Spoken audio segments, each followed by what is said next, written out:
Welcome to the slop farm. Enjoy the video. You have a repo ready and Git installed. Now start. First, make sure you are on the branch you want to inspect and that your working tree is clean. Once done, open a terminal, change into the repository root, and locate the file path you want to investigate. Then run git blame path/to/file to see line-by-line authorship.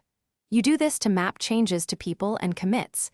It's faster than searching commit history manually. Once git blame prints results, focus on the SHA, author, timestamp, and the code snippet per line. That's the core.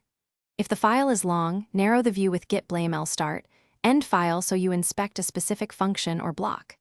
Make sure to use W to ignore whitespace changes, and add M and see if you expect moved or copied lines.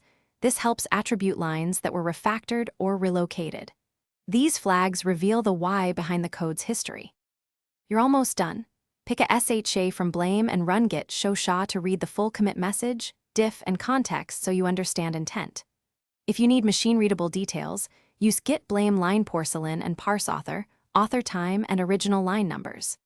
If results look incorrect, make sure history wasn't rewritten by a rebase or filter branch, or that the file wasn't replaced as a binary.